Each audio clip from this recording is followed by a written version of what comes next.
noches otra vez a todos. Y vamos a iniciar con el tema número 31 de esta serie, nuestra declaración de fe. Y hoy vamos a ver un tema que se llama la llenura del Espíritu Santo. Durante las 2 semanas anteriores estuvimos tratando el tema de lo que es el bautismo en el Espíritu Santo. Y debo decir que no es un tema menor, y debo repetirles también que el comprender, como lo estuvimos viendo, ¿verdad? El comprender este tema es absolutamente esencial.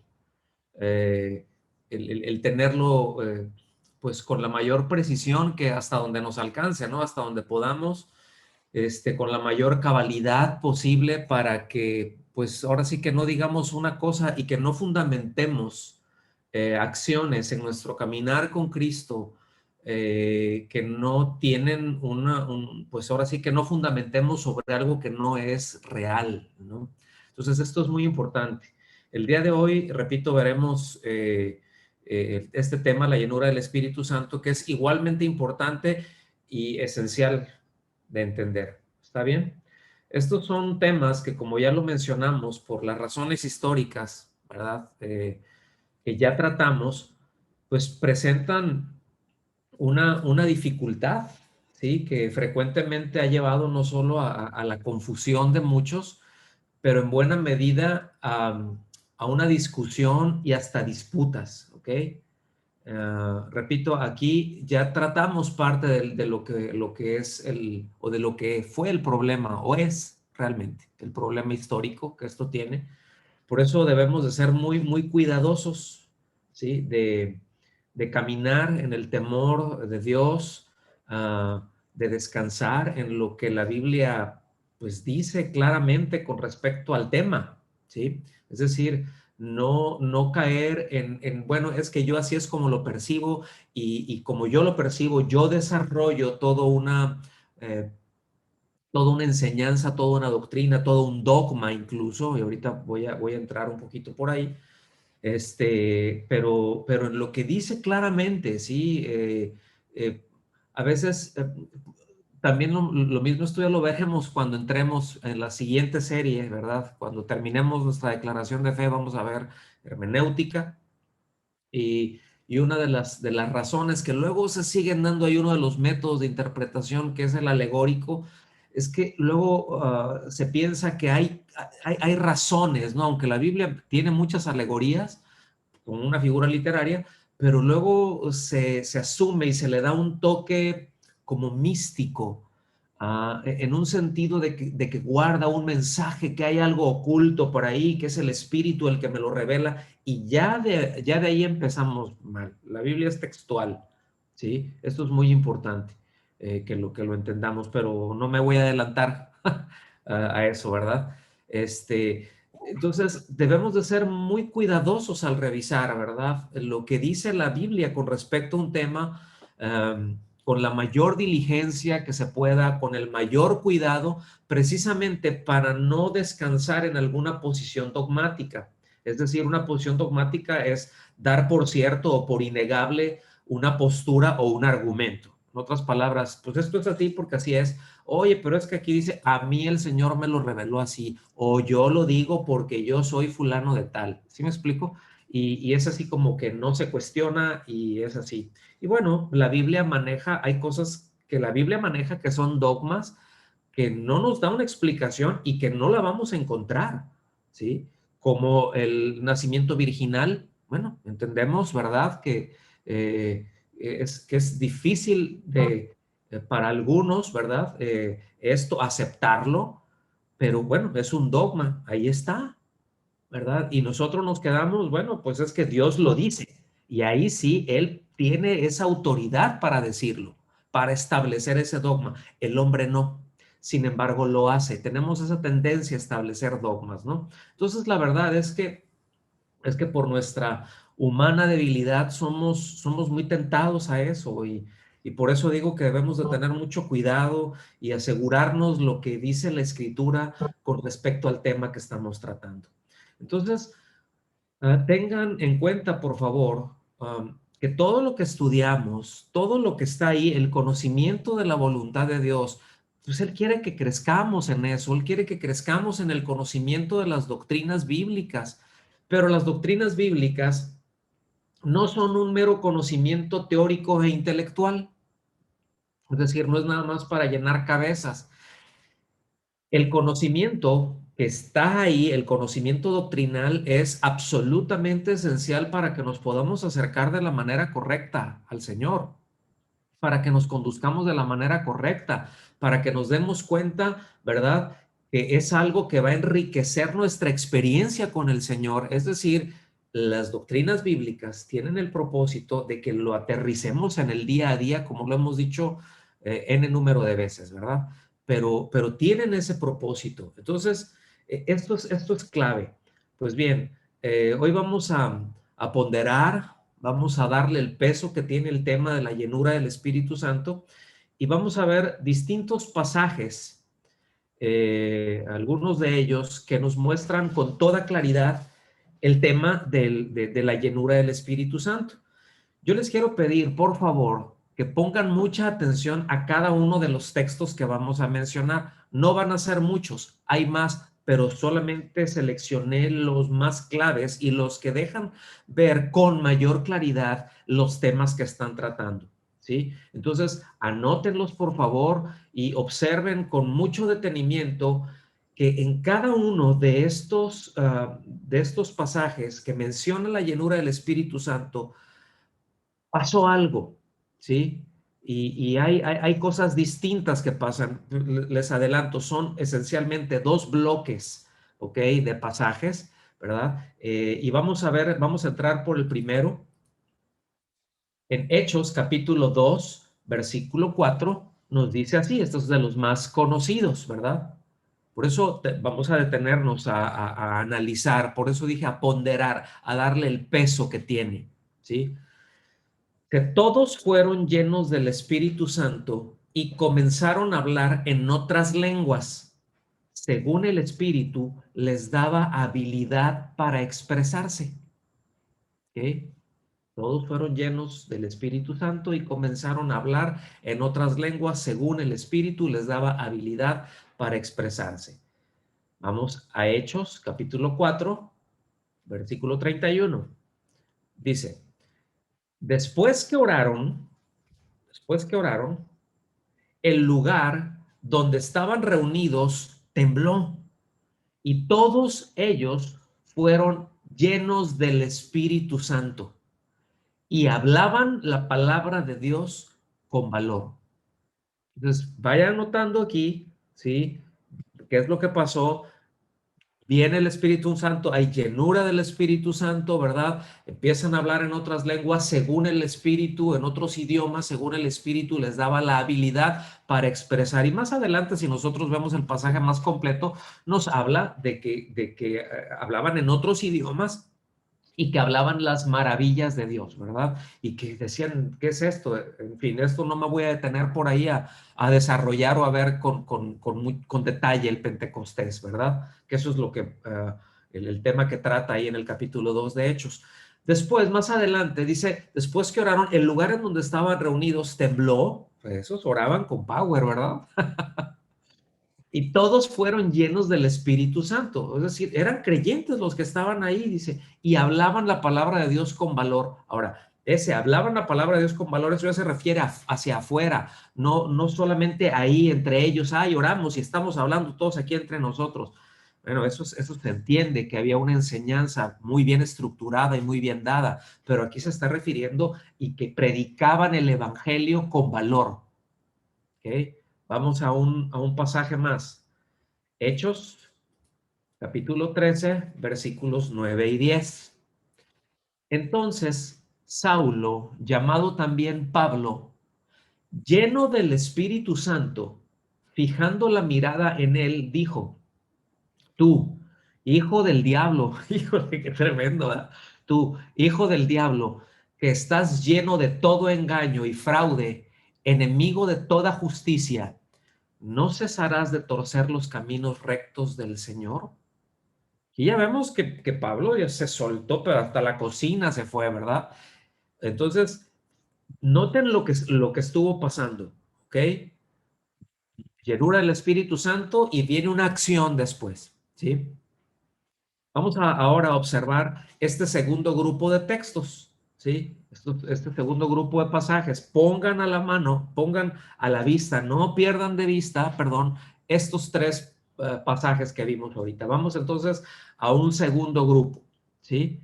Y van a ver que ahí van a poder percibir, y de hecho el texto, lo van a ver, es claramente menciona, además de esto que ya vimos ahorita aquí, menciona otro asunto.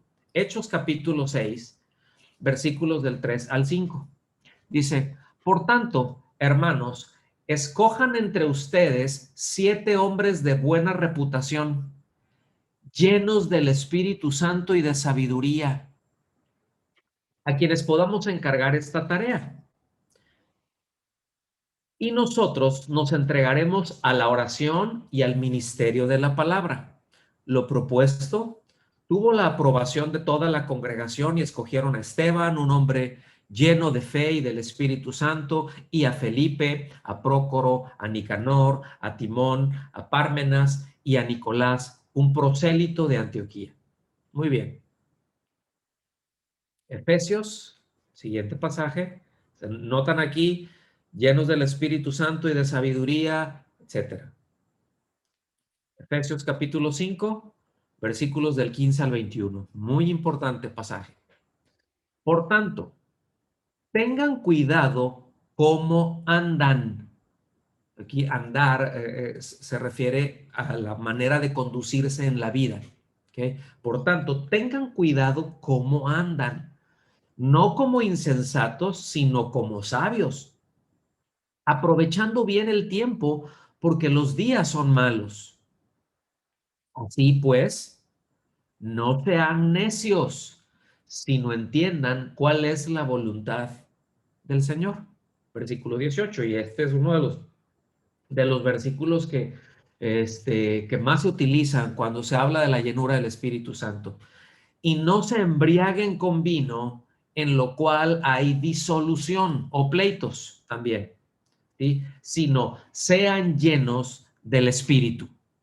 Esta expresión, si no sean llenos del Espíritu, se puede traducir también como déjense llenar por el Espíritu, ¿sí? Esto es un imperativo, ¿sí? Entonces, versículo 19, hablen entre ustedes con salmos, himnos y cantos espirituales, cantando y alabando con su corazón al Señor. Den siempre gracias por todo, en el nombre de nuestro Señor Jesucristo, a Dios el Padre. Sométanse unos a otros en el temor de Cristo. Entonces, aquí la pregunta que se levanta en todo esto que estamos viendo, en todos estos pasajes que estamos viendo, la pregunta es, ¿qué quiere decir ser lleno del Espíritu Santo? Esa es la pregunta. Y evidentemente hay dos cosas que quedan muy claras, ¿verdad? Con el término de ser llenos del Espíritu Santo, porque mencionan cosas que se mencionan aún, como les voy a poner más adelante una muestrita, aún en el Antiguo Testamento se menciona la llenura del Espíritu Santo, y no lo digo esto para confundirlos, sino nada más para afirmarlos. Pero ¿qué quiere decir ser lleno del Espíritu Santo? No tiene nada que ver con el bautismo en el Espíritu Santo. Ser lleno del Espíritu Santo es un tema completamente distinto, ¿ok? Ya vimos lo que es el bautismo en el Espíritu o del Espíritu o por el Espíritu, ¿verdad? Ya lo vimos eso. Yo espero que eso haya quedado claro ya. Ahora, este es un tema completamente distinto. Lo que hemos visto ya, el bautismo del Espíritu Santo es una acción que se realiza una vez y es irrepetible, es una vez y para siempre, pero la llenura del Espíritu Santo sí es algo continuo, eso es algo constante, ¿sí? Eso es algo constante. Entonces, ¿de qué se trata esto? ¿Verdad? Porque, repito, hay dos cosas que quedan claras aquí con este término. Lo primero, lo número uno, es algo que ocurre que da autoridad, que da poder, que da la habilidad para el servicio y para testificar, ¿ok? Entonces, escuchen bien. Evidentemente es una acción del Espíritu, ¿verdad? Es una influencia del Espíritu Santo que da autoridad, que da poder, que da habilidad para servir, para testificar. Diga conmigo, ser testigo. Esto es muy importante, porque ahorita lo van a ver. Y lo segundo, que es algo esencial para la calidad de vida cristiana, de acuerdo a la voluntad de Dios. ¿Okay? Entonces, llenura del Espíritu Santo de continuo, y eso es algo que se repite una y otra y otra y otra y otra vez, y eso es algo que debe de ser de continuo, ¿sí? Miren, déjenme ejemplificar esto de una manera un poquito gráfica. Cuando la Biblia, aquí en Efesios 5:18 nos dice que seamos llenos del Espíritu Santo, la idea que da, que es la palabra pleró, de ser lleno, es exactamente lo mismo que se decía, y es la misma expresión que se utiliza cuando un barco levantaba las velas, ¿sí? ¿Para qué? Para que esas velas fueran llenas del viento, fueran llenas del aire que estaba soplando, para que entonces el barco se pudiera mover. ¿Ok?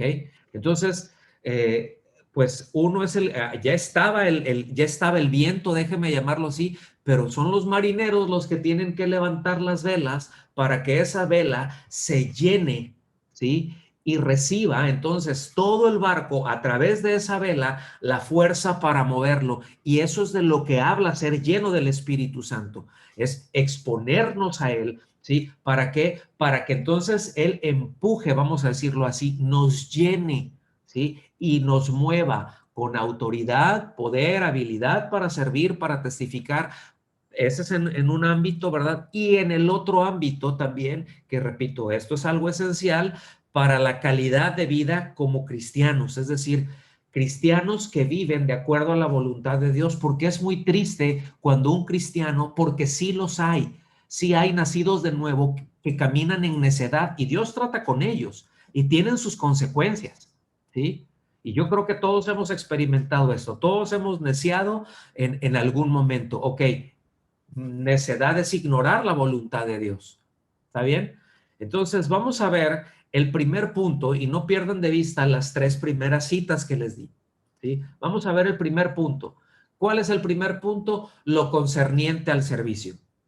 ¿Sí? Lo concerniente al servicio. Aquí enfatizamos entonces, subrayamos que la llenura del Espíritu Santo es algo absolutamente necesario para un verdadero servicio, ¿verdad?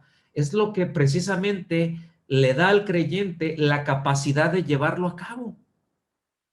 Y repito, un verdadero servicio, porque uno puede servir, escuchen bien, siendo movido, siendo influenciado o influido o empujado, vamos a decirlo así, no por el Espíritu Santo, pero por la fuerza que uno tiene a veces, por el fuelle que uno tiene, porque lo sé hacer, porque tengo el método. No es el Espíritu Santo, es mi carne, es mi brazo. Estamos aquí, es la capacidad humana. Y aquí se corre mucho riesgo en esto, de servir en esa calidad. Y cuando se sirve en esa calidad, para Dios no es un verdadero servicio. Si no está siendo influido, empujado por el Espíritu Santo. ¿Sí? Si nuestras vidas no están siendo llenas de ese influjo, vamos a decirlo así, del Espíritu Santo, ese servicio no es considerado como algo verdadero. Entonces el término llenura del Espíritu Santo ha causado, y sí, desde hace muchos años, ¿sí? Y causa un cierto conflicto en la interpretación que algunos le dan. Entonces conviene ampliar un poquito más la aproximación al concepto, ¿sí? Hay algunos pasajes en el Antiguo Testamento, ¿verdad? Incluso en los evangelios, antes de Pentecostés, y cuando decimos antes de Pentecostés, todavía podemos decir que se está pisando una antigua dispensación, ¿sí?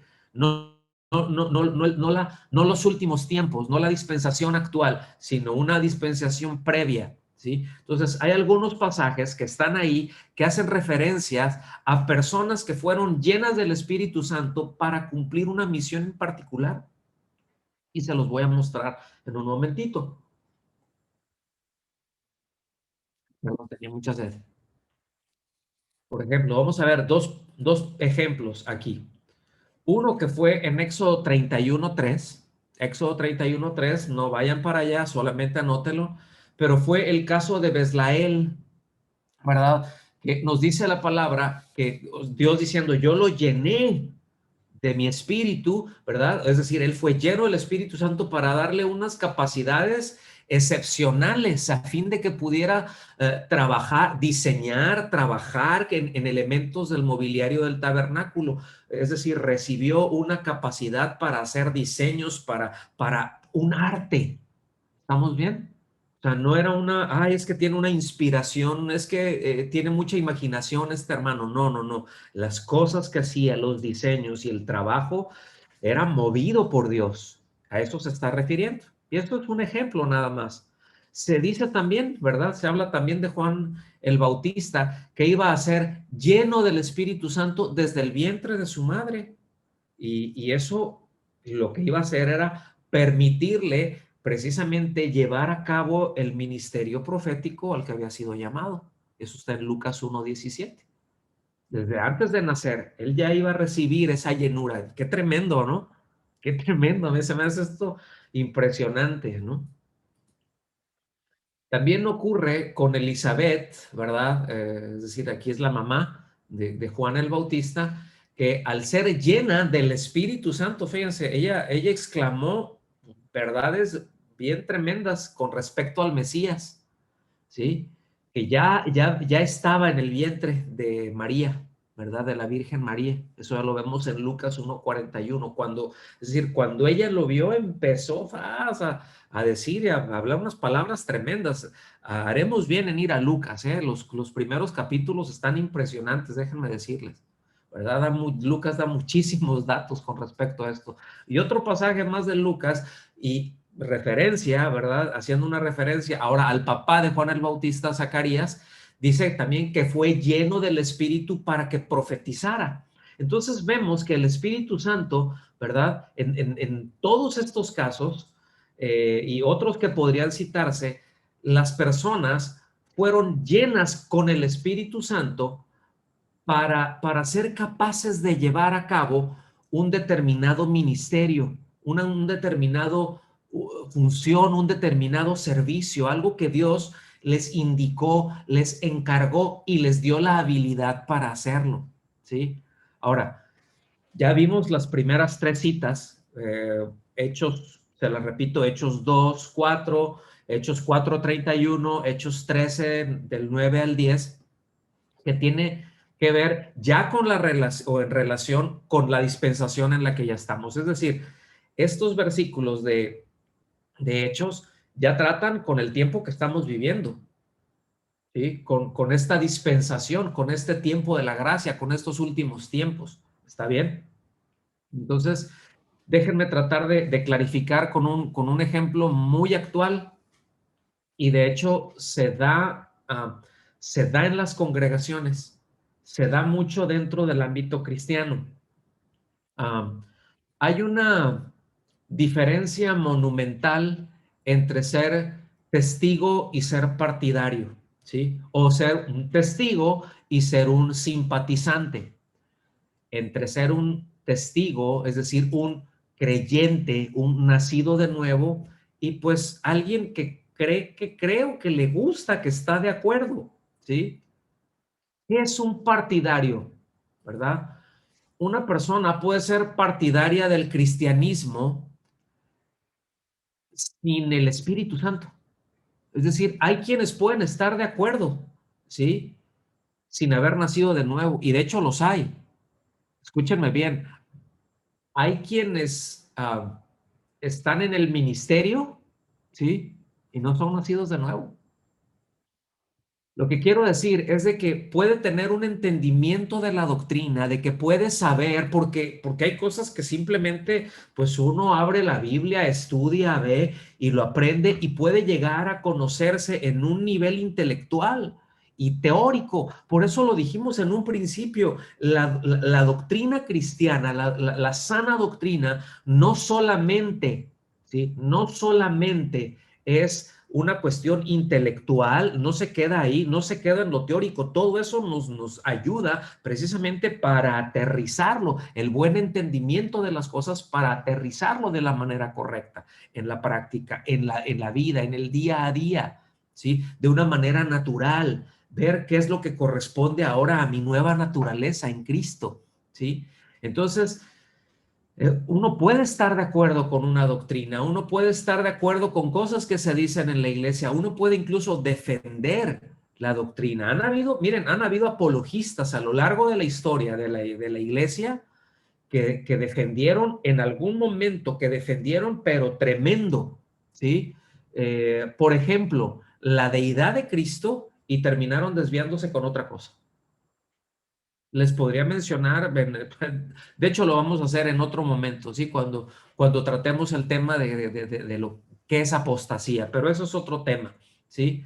Pero sí ha habido incluso gente que ha estudiado, gente que ha estado de acuerdo con los cristianos, escuchen bien, gente que llegó a morir al lado de los cristianos, y eso no quiere decir que fue un mártir. Ahora, los hicieron santos y los hicieron no sé qué, bueno, eso es otro asunto, ¿sí? Pero debemos de tener mucho cuidado porque sí se puede estar actuando como un partidario, pero eso no lo hace cristiano, mis amados, ¿sí? Es por eso que la Biblia habla tanto, ¿verdad? El hecho de examinarnos a nosotros mismos para ver cómo está nuestra fe, a ver si efectivamente estamos dentro de esas marcas que son muy claras y que nos dice cómo cristianos, cómo somos, ¿sí? Las tendencias que tenemos como cristianos, ¿sí? En esa naturaleza, otra vez, el empuje que tenemos hacia la nueva naturaleza y quién es el que la da y por qué es que lo da. ¿Está bien? Entonces, aquí es en donde luego se dan situaciones, ¿verdad? Que se podría mencionar como el cristianismo nominal. Es decir, yo me digo ser cristiano. ¿Por qué? Porque sí conozco, sí, sí estoy de acuerdo, sí, yo ya veo, y sí, ya vi las doctrinas, déjenme decirlo así, ya vi las doctrinas de la gracia. Soy salvo. Sí, no, como ya soy salvo, entonces puedo vivir como sea. Puedes conocer mucha doctrina, sin embargo, si eso que tú tienes ahí en la mente no coincide con lo que tú vives, ¿sí? Porque a fin de cuentas, mis amados, Dios es el que ve el corazón. Y Dios es, o sea, no es el que yo reconozca a Dios, es que Dios me reconozca a mí. ¿Sí? Las premisas son estas, ¿verdad? Y Pablo se los dice a Timoteo, ¿sí? Es reconoce el Señor a los que son suyos y apártese de iniquidad todo el que invoca el nombre del Señor. Entonces, número uno, es Dios el que me tiene que reconocer a mí en primer lugar. Sí, yo les he puesto este ejemplo, ¿verdad? Que imagínense aquí que nos vamos allá al número 10, ¿verdad? Y pues ya ven que llegamos allá al número 10 y está pues está la reja, ¿no? Y hay guardias armados ahí. Yo le puedo empezar, quiero, allá está el tío Boris, ¿verdad? Ya lo vi, anda así con su pelito, ¿verdad? El tío Boris, tío Boris, ¿verdad? Y los que están ahí no nos van a dejar, pero que nos acerquemos ni un milagro, ni un milímetro. A lo mejor hasta nos cortan cartucho y llegan y nos ponen en el suelo. Yo no lo sé. Pero si el tío Boris dice, hey, fulanito, sí, pásale, ven para acá, escóltenlo, te abren las puertas y pasas. Bueno, es lo mismo. Yo le puedo decir, hey, Dios, pues yo estoy de acuerdo con lo que tú dices, pero él puede decir, yo no te conozco. ¿Te acuerdan como esos que menciona ahí en Mateo? Sí, esos que pusieron a un lado a las ovejas y a otro lado a las cabras, ¿verdad? A las chivas, el rebaño, y no era el rebaño sagrado. Y para los que conocen un poquito de fútbol mexicano sabrán lo que digo. Pero, pero en el momento en que él le empiezan a decir, oye, ¿por qué estamos nosotros aquí? No, Señor, si en tu nombre hicimos, y en tu nombre, y profetizamos, hicimos esto, y nosotros, tremendo, ¿verdad? Y él dice, yo no los conozco. Entonces, este es un tema que siempre debemos de tratar. Por eso quiero hacer un paréntesis en esto, ¿sí? A nosotros siempre como pastores nos interesa mucho que usted tenga la plena certeza, la plena certidumbre, esa certidumbre que da el Espíritu Santo de que usted ha nacido de nuevo. que usted tiene el Espíritu Santo, que usted ha sido injertado, insertado, bautizado, sumergido en el cuerpo de Cristo, ¿sí? Que el Espíritu Santo lo metió usted en el cuerpo de Cristo y que Cristo lo metió usted en el Espíritu Santo, y al Espíritu Santo Cristo se lo metió usted. Y ahora somos, y que es morada del Espíritu.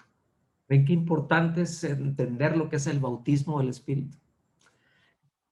Bueno, entonces, como creyentes, como cristianos, en primer lugar, somos llamados a ser testigos del Señor Jesucristo. No solamente testigos, así como que yo salgo y soy testigo del Señor y salgo con una pancarta y me manifiesto y hago cosas para dar testimonio. No, aquí se está refiriendo a dar la vida, que en la vida y a través de la vida se dé ese mensaje, y no solamente en la manera de vivir, pero el mensaje, es decir, yo estoy predicando el mensaje y estoy viviendo. O sea, no basta. Yo entiendo que luego hay máximas, ¿verdad? Que se dan, como que alguna, ¿verdad? No recuerdo quién la dijo, ahorita se me está viniendo a la mente, ¿no? Que dice, predica cuando vas por el camino, predica cuando vas por acá y predica cuando esto, y si es necesario, habla. Ah, todo eso se oye muy bien. Pórtate bien y todo acá, y si es necesario, que tu ejemplo hable más fuerte que tú. Y sí, está bien, hay que dar un buen ejemplo, hay que dar un buen testimonio, definitivamente, ¿sí? Pero muchos piensan que la gente se va a convertir por vernos portar bien, y no es así, mis amados. No es así. Se les tiene que predicar el evangelio. ¿Sí me explico? Porque alguien que ve que te portas bien, que llegas a tiempo a tu trabajo, lo que sea, que das muy buen testimonio, ¿sí? Este, pues puede, si nunca le hablas de Cristo y el por qué eres como eres y el cuáles son tus convicciones, etcétera, etcétera, etcétera, pues pueden decir, este es muy buen musulmán o este es muy buen budista, ¿me explico? O este es muy buen ateo. Me explico. Entonces, sí tiene que haber el ser testigos, el ser martureos, que esa es la palabra que se utiliza, ¿verdad? Tiene que ver el mensaje que se da, lo que se predica junto con lo que se vive, que son una misma cosa, que no hay una disparidad entre el mensaje y el ejemplo, ¿ok? Entonces, en primer lugar, repito, somos llamados a ser testigos del Señor Jesucristo, a testificar de Él como que Él es el Hijo de Dios, que Él es el único Salvador de los seres humanos, que no hay otro nombre bajo el cielo dado a los hombres en el que podemos ser salvos, ¿sí? Solamente hay un mediador entre Dios y los hombres, Jesucristo, y darlo a conocer como nuestro propio Redentor, como el Salvador de todo aquel que ha puesto su confianza en Él para el perdón de sus pecados. Y esto, mis amados, es solamente el Espíritu Santo quien puede habilitarnos para ello. ¿Sí? El que nos da ese valor, el que nos da ese empuje, el que nos da ese fuelle, porque a veces nos da miedito, nos da penita o lo que sea, y es el Espíritu Santo el que viene y te dice, no, ahora habla, dilo, vamos, ¿sí? Y sale y cosas pasan. A veces esas cosas que pasan, ¿verdad? A veces la gente cree, a veces no cree, a veces nos pegan una corretiza, a veces nos hacen bullying, pues eso es otra cosa. Entonces, esto también es para que no pensemos que es que no se puede resistir a la gracia del Espíritu Santo. Sí, sí se puede resistir a la gracia del Espíritu Santo. Sí, y Esteban, ¿verdad? Un hombre lleno de sabiduría, lleno del Espíritu Santo, les dice a la gente en su mensaje, en su primer y único mensaje, debut y despedida, ustedes y sus padres han resistido siempre al Espíritu Santo. ¿Ok? Entonces, es muy importante que tengamos eso en cuenta. ¿Sí? En Hechos, capítulo 1, versículo 8, es un pasaje muy conocido, muy mal entendido también. Perdón.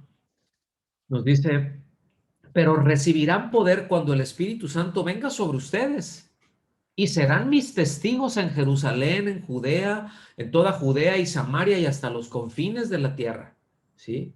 Entonces, la llenura del Espíritu Santo es esencial para todo nuestro servicio cristiano y también Sí me explico, en todo lo que tiene que ver con nuestro caminar, pero en esto que somos llamados a testificar, ¿sí? Es el Espíritu Santo y la llenura del Espíritu Santo es absolutamente esencial. Por eso les dijo, no se vayan, ustedes no inicien, no empiecen, no se muevan de aquí hasta que venga el Espíritu Santo. Y aquí da esto y está dando los porqués y los por cómo, ¿sí? Entonces, este es el primer punto, ¿sí? La llenura del Espíritu Santo es absolutamente, repito, absolutamente esencial para todo lo que es nuestro servicio cristiano. Ahora, vamos a otra parte, todo lo concerniente a nuestra vida cristiana. Ya vimos lo concerniente al servicio, ahora vamos a ver lo concerniente a nuestra vida cristiana. Vamos a regresar a Efesios, al capítulo 5, versículos del 15 al 21. Lo voy a leer con detenimiento, ¿verdad? Y vamos a avanzarle ahí, perdón. Dice, por tanto, subrayen esto, tengan cuidado cómo andan, cómo se conducen, no como insensatos, sino como sabios. O sea, insensatos como tonto, sin tesos, ¿sí? Dice, sabios, aprovechando bien el tiempo, porque los días son malos. ¿Cómo son los días? Malos, ¿sí? Así pues, no sean necios, sino entiendan la voluntad del Señor. Fíjense, miren, aquí se está dirigiendo a cristianos. Aquí se está dirigiendo a la iglesia que estaba en Éfeso, se está dirigiendo a creyentes. Es decir, podemos actuar como necios si no entendemos cuál es la voluntad de Dios, si no crecemos en el conocimiento. Entonces, doctrina, crecer en el conocimiento es importante. Y de repente por ahí escuchamos, ¿verdad? Y sale el hermanito bien intencionado, pero, sí, no, es que lo que pasa es que la letra mata, pero el amor edifica y no está hablando, y textos como ese, ¿verdad? Que trata en los Corintios, son utilizados para privilegiar la ignorancia. Dios no está diciendo, sean una bola de ignorantes, ¿verdad? Pero amen mucho, porque si yo ignoro, ¿cómo voy a amar? Si ignoro lo que es el amor, si ignoro lo que Dios dice que es el amor, pues yo puedo tener 50,000 ideas de lo que es el amor y de lo que es expresión del amor, pero no es hasta que voy a las escrituras y veo lo que Dios dice con respecto al amor, me doy a entender con esto. Entonces, conocimiento es absolutamente esencial también, es indispensable, ¿sí? Es decir, el no conocer la voluntad de Dios, ¿verdad? El Señor dice, eso es una necedad. Eso es lo contrario a sensatez. Versículo 18. Y no se embriaguen con vino en lo cual hay disolución, sino sean llenos del Espíritu. Hablen entre ustedes con salmos, himnos y cánticos espirituales, cantando y alabando con su corazón al Señor. Den siempre gracias por todo en el nombre de nuestro Señor Jesucristo, a Dios el Padre. Sométanse unos a otros en el temor de Cristo. Entonces, escuchen bien, la idea fundamental que nos está transmitiendo aquí está en el control de algo sobre alguien. ¿Quién es el que nos controla? Esto es lo que está tratando. ¿Quién es el que nos controla? ¿Quién es el que nos mueve? ¿Quién es el que, por la influencia de quién, sí, es que nos movemos? Y pues aquí es alguien sobre alguien. ¿Sí me explico? Una persona embriagada, ¿verdad? Literalmente llena de vino, ¿verdad? Que eso es lo que está diciendo. Alguien que está lleno de vino está controlado por el alcohol, está controlado por el vino.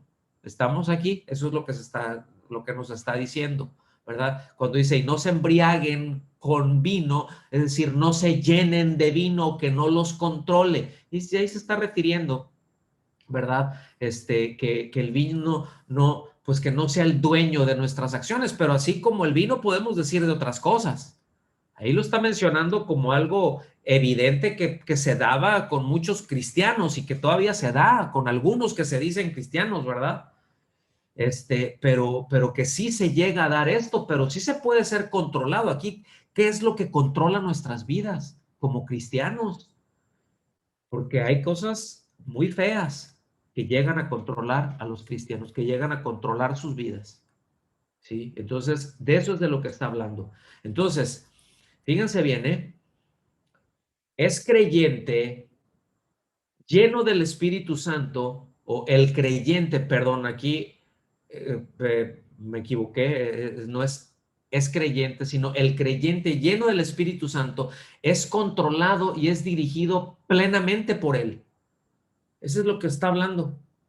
Si nosotros nos vamos allá a Romanos al capítulo 8, nos habla dice que el que no tiene el Espíritu de Cristo no es de él y que somos guiados por el Espíritu, ¿verdad? Y bueno, y que los hijos de Dios somos guiados por el Espíritu y qué bueno, gloria a Dios. Por eso es una evidencia de que somos nacidos de nuevo, no solamente que estamos de acuerdo con eso que se dice ahí, sino que nuestra vida refleja, nuestras acciones reflejan que nuestra vida está siendo controlada, que está siendo dirigida por el Espíritu Santo. Y efectivamente, de repente tendremos que levantar las velas. Las velas no va a venir el Espíritu Santo y las va a levantar. El Espíritu Santo las va a llenar para que nuestro barco se mueva, pero nosotros somos los que tenemos que meterle la fibra para levantarlas. ¿Sí? Ya luego vamos a hablar, en el siguiente tema vamos a hablar más acerca de eso.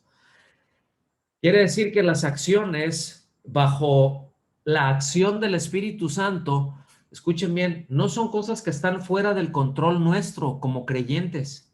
No es de que, ay, el Espíritu me poseyó y el Espíritu me poseyó y ahora ya perdí ya perdí el control. No, son cosas que están perfectamente dentro de nuestro control, que nosotros decidimos, pero que esa decisión nosotros sabemos que estamos siendo empujados por el Espíritu Santo, porque tenemos esa influencia, ese influjo de parte de él, pero también vemos que su palabra ahí va, porque muchas veces uno puede decir, es que yo siento del Espíritu esto y lo siento muy fuerte. Sí, pero si eso que está haciendo hacia donde piensas que te está dirigiendo es contrario a lo que la Biblia dice, no está siendo dirigido por el Espíritu Santo, porque el Espíritu Santo inspiró este libro, inspiró la palabra. ¿Estamos bien? Entonces, esto es esencial entenderlo. Es decir, las acciones que tenemos, ¿verdad? Son actividades que comprendemos plenamente, ¿sí? Que están hechas bajo el impulso del Espíritu Santo, pero que no es así como que, ay, ya soy como un guante que está ahí y ahora me controla el Espíritu y no sé, y no tengo control y ahora empiezo a decir y hacer y cuando llega y me posee el Espíritu, pues no es un demonio. Nuestra voluntad nunca se desconecta, nuestro entendimiento nunca se desconecta. Todos aquellos que, ay, entré en un trance, escuchen bien, eso es viejísimo. Eso tiene que ver con paganismo, ¿sí? Eso es de entrar en trance, entré en trance acá y ahora ya como medium, ¿sí? Y son poseídos por quién sabe qué cosa. El Espíritu Santo no hace eso, mis hermanos. No es por ahí.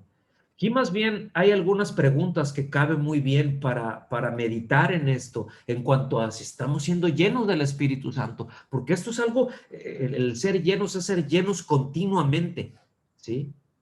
Entonces, aquí las preguntas caben así para darnos cuenta. ¿Qué tan cuidadosos somos en nuestro caminar con Cristo? ¿Qué tan descuidados somos en nuestra vida? ¿Qué tanto lo tomamos en cuenta a Él? Estamos siendo sabios, estamos siendo entendidos, ¿verdad? Al estar sujetos a la voluntad de Dios o como tontos, como insensatos al ignorarla y caminar como se nos da la gana, como pensamos que es mejor para nosotros, pero que ignoramos lo que Dios dice. ¿Cómo estamos viviendo? Porque luego nos encontramos a creyentes así, sí, hijos de Dios, sí, nacidos de nuevo, sí, pero que no están siendo guiados, que no están siendo llenos, que les falta la llenura, que les falta ser llenos del Espíritu Santo, que tienen sus velas plegadas abajo, no desplegadas. ¿Estamos aquí? ¿Cómo estamos siendo? Esto es muy importante que lo tengamos en claro. Si no, pues yo pienso que esto es lo mejor para mí, voy a tomar ese trabajo o no. Ahora sí que, Señor, ¿qué es lo que tengo que hacer? ¿Qué es lo que tengo que hacer? ¿Verdad? ¿Qué tanto reconocimiento? Ay, perdón. Ay. Ya, estamos ahí. ¿Qué tanto reconocimiento, perdón, problemas técnicos? ¿Qué tanto reconocimiento y gratitud? Estamos en vivo. Este, hay en nuestro corazón al punto de que estemos llenos de alabanza en lugar de inconformidad, en lugar de quejas. Porque luego también nos encontramos de que creyentes de que de todo se quejan, ¿sí? En lugar de gracias, Señor, gracias a Dios, pues, gracias, Señor, porque ahora, aunque sea de poquitos, nos podemos reunir, ¿verdad? Y nosotros, no, pues no nos podemos reunir, entonces no sé, y yo no sé cuánto, yo mejor, ya cuando ya se pueda, pues ya me reuniré. Y dices, no, no, o sea, gracias a Dios. ¿Qué tanto reconocimiento a la obra de Cristo tenemos? ¿Qué tanto reconocimiento a la obra de Dios en nuestras vidas? Reconocemos la obra de Dios, podemos ver la obra de Dios en nuestros hermanos. Le damos gracias cuando vemos que un hermano está creciendo en la fe. Qué tanto hay de eso en nuestro corazón? Repito, al punto de que estemos llenos de alabanza en lugar de inconformidad. Esto podríamos hablar muchísimo acerca de esto, mis amados. Ahí en lo que estábamos viendo ahorita en Efesios, trata mucho y es muy puntual acerca de eso. En Colosenses, Pablo también trata y es muy puntual de esto, ¿verdad? Pero punto, ¿qué tanta resistencia le presentamos al Señor? ¿Sí? ¿Qué tan mansos estamos siendo? ¿Qué tanta resistencia le presentamos a su voluntad? ¿Nos está dirigiendo o lo estamos resistiendo y el Señor nos quiere mover y nos quiere dar, pero hay resistencia en nuestro corazón a Él? ¿Cómo están nuestros afectos más íntimos, más profundos por Dios? ¿Sí? Déjenme, les voy a poner aquí, les voy a leer a continuación. Ah, yo les he mencionado de Jonathan Edwards, que, bueno, pues no voy a hablar de él, no en este momento, pero sin duda, del siglo XVIII, sin duda ha sido una de las mentes más brillantes que han habido, teológicamente más brillantes que han habido, ¿sí? Sin duda ha sido el teólogo más importante, la persona más brillante que ha habido en Estados Unidos, cuando todavía en aquel momento eran colonias, sí, pero que ha habido en América. Me atrevo a decir que Jonathan Edwards ha sido. Escuchen bien, él a los 19 años de edad escribió 70 resoluciones. Luego vamos a ver algunos. A los 19 años de edad, en 1723, cuando él tenía 19 años de edad, escribió una de sus resoluciones. Nada más les voy a poner una, no los 70, ¿sí? No las 70, pero una de estas resoluciones, ¿sí? Se las voy se las pongo aquí, se las comparto para que la vean y se las voy a leer. Fíjense bien, ¿eh? Esta resolución dice: estoy resuelto a constantemente, con el mayor esmero y diligencia y el escrutinio más estricto, observar detenidamente el estado de mi alma de manera que pueda saber si tengo verdaderamente un interés en Cristo o no, para que cuando yo muera no sea encontrada ninguna negligencia con respecto a esto de lo que tenga que arrepentirme. ¡Wow! Un muchacho de 19 años hablando así. Digo, para estas alturas él ya, bueno, repito, no nos vamos a meter, no estamos hablando de él. Este era un hombre lleno del Espíritu Santo. ¿Me explico? Era, bueno, uno de los artífices de lo que se conoció como el gran avivamiento, ¿sí? El primer gran despertar en las colonias allá en América. Ujú. Muy interesante la obra de Jonathan Edwards, muy, muy interesante. Entonces, vámonos para el final. Vámonos para el final. Esta dimensión de vida, es decir, el ser lleno del Espíritu Santo, no es posible alcanzarla por el esfuerzo o por una determinación personal. Es decir, no es de que yo lo logré. No, pónganme atención en esto.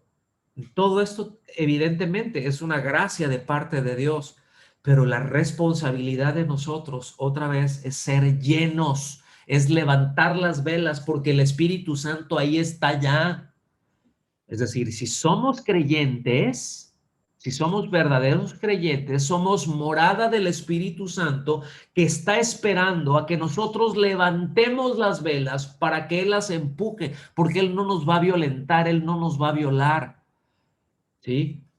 Este caminar, este ser llenos del Espíritu Santo, no se trata de una vida de negativismo, no se trata de un negativismo. Ahí se me fue un de más, ¿sí? Pero no se trata de un negativismo, ¿sí? No se trata de esta lista de no se pueden hacer las cosas. Aquí te va la lista de todo lo que no puedes hacer. No se trata de eso. La vida, escuchen bien, la llenura del Espíritu Santo se trata de una vida en plena libertad, ¿sí? Que no está controlada por pasiones y por vicios, sino que libremente se conforma a la voluntad de Dios. Porque vamos a hablar mucho acerca de pasiones y de vicios que luego controlan nuestras vidas, aunque tengamos la información correcta, mis hermanos. Muchas veces sabemos, ¿sí? Y no hacemos las cosas porque no nos está controlando el Espíritu Santo, porque nuestras velas están abajo y porque estamos siendo dominados por nuestras pasiones y por nuestros vicios. Y vicios es todo lo contrario a virtud, ¿sí? No, no, no. Una vida llena, la llenura del Espíritu Santo, una vida en plenitud en el Espíritu, repito, se conforma libremente a la voluntad de Dios. Es decir, yo quiero conocer la voluntad de Dios y deseo vivir de acuerdo a eso, ¿sí? A mí yo les soy honesto y termino con esto. A mí he estado leyendo esas 70 resoluciones y voy a hacer lo mismo que determinó hacer Jonathan Edwards. Lo voy a imitar en esto, lo voy a imitar en lo bueno. Una vez que tenía esas 70 resoluciones, sí, a los 19 años, por el resto de su vida, dice que las leía una vez a la semana para tenerlo pendiente, todo eso que él había resuelto, sí, y bueno, pues vivió así los casi 40 años después. ¿Está bien? Entonces, debemos aterrizar ya con esto y debemos notar, mis amados, que como creyentes, y termino con esto, como creyentes no se trata de una opción de vida, ¿sí? La llenura del Espíritu Santo no se trata de una opción de vida, es un mandamiento que debe de ser obedecido. Porque el verbo ser llenos del Espíritu Santo aparece en imperativos, o sean llenos del Espíritu Santo o déjense llenar por el Espíritu Santo, está en imperativo, o sea, es sí o sí, ¿sí? Lo que nos enseña esto es que podemos vivir y debemos de vivir de esa manera. Si no fuera así, si el Espíritu Santo no fuera a actuar cuando nosotros levantamos las velas, escuchen bien, el mandamiento no tendría ningún sentido. No tendría absolutamente ningún sentido, pero lo tiene por cuanto es posible, por cuanto Él va a actuar. Y es aquí también en donde nosotros caminamos confiando en el Señor. Amén. Entonces, mis amados, con esto terminamos el tema de hoy, esta primera parte, ¿verdad? De la llenura del Espíritu Santo. Vamos a continuar porque faltan cosas, se quedaron algunas cositas ahí en el tintero. Vamos a continuar con ellos la próxima semana con la ayuda del Señor. Por el día de hoy, pues muchas gracias por poner atención, ¿verdad? Yo espero que hayamos aprendido algo y bueno, pues vamos a pasar a la sobremesa. Que Dios los bendiga.